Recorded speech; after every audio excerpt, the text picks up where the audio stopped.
What's up? I'm Brian Tong, and welcome to the Apple Bite. There's a ton of product news, and we'll get to all of it, so let's start with the refreshed Mac desktops. Now, we've received so many emails asking for the new iMacs, and your wishes have finally been granted.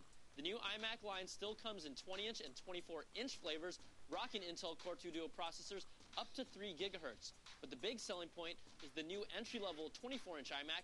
It's $14.99, and that was the price of the previous 20-inch iMac. So there's a lot more bang for your buck there. Now, Mac Minis get some graphics muscle, featuring the same NVIDIA 9400M integrated graphics card in MacBooks. Apple's also touting the Mac Mini as the world's most energy-efficient desktop. So I'm guessing we might see another TV commercial with those cute little green doodles. Pricing starts at $5.99. Now, for all you Pro users, the updated Mac Pros features Intel's quad-core Nehalem Xeon processors. The powerhouse desktops will give Pro users 2 times the performance over previous models, and there's an option for a dual processor 8-core model. That's crazy. Pricing starts at $24.99. Now, to me, this was the most impressive announcement out of the bunch because this might be the first commercially available desktop featuring Nehalem processors. And remember, that 24-inch LED display with the mini DisplayPort adapter that was proprietary, it only worked with the MacBook family, but it's now compatible with the entire desktop line. Thank you. Now let's break this up with some fun stuff because we still have a lot more product news coming.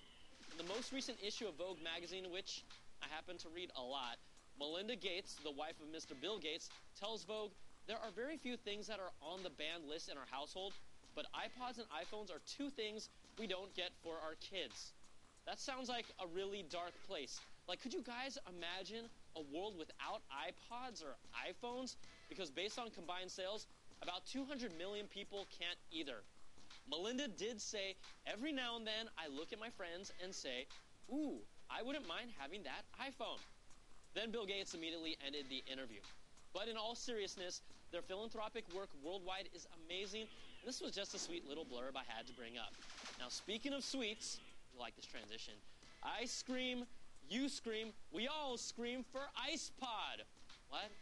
Well, Norwegian ice cream maker Henning Olsen has announced plans to make a chocolate-covered ice cream bar shaped like the iPod Classic. Now look at that packaging with all those silhouettes. Man, that is so original. Now, each iPod will also come with access to a free song download by a Norwegian artist. I love this!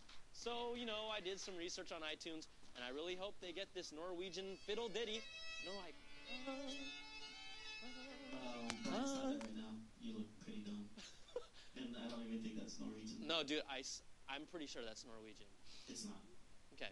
Guys, iPods are in production and are expected to hit a Norwegian 7-Eleven near you in March. Okay, let's jump back into more product news. The Airport Extreme and Time Capsule are giving us some new features. The first is simultaneous dual band support, which allows your wireless products to connect on the best available band. So what that means is your 802.11n products will run on their optimal 5 gigahertz band, and your 802.11b and G products will run on the 2.4 gigahertz band. Before that, they would switch down to a mixed mode that just wasn't as effective. Now, another update is the ability to create a guest network for visiting friends, while your primary network with attached devices like printers and hard drives will stay secured on its own. That's pretty sweet. And if you're a Mobile Me user, you can register your Airport Extreme or Time Capsule and access any file on a hard drive connected to them. Now, a few quick bites. The high-end 15-inch MacBook received a little speed bump to a 2.66 gigahertz processor. The 15-inch and 17-inch models now have an upgrade option to a 2.93 gigahertz processor, and the 256 gig solid-state drive is now an option available for 15-inch MacBook Pros and the MacBook line. If you guys didn't get that, I'll just rewind and watch it again.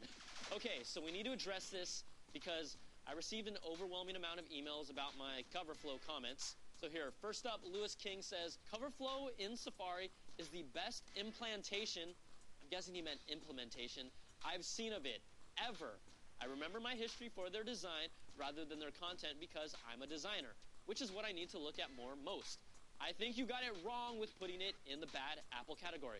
Smiley face. Thank you very much. Okay, this one's from Frederick Seglum. Brian Tong, you're wrong. That rhymes. I think it's genius because if you're looking for an awesome article you read some time ago and you don't remember from which site it was from, CoverFlow makes it easier to find it because you can see it instead of entering it. Okay, thanks for that. Now, Brad wrote in, Brian,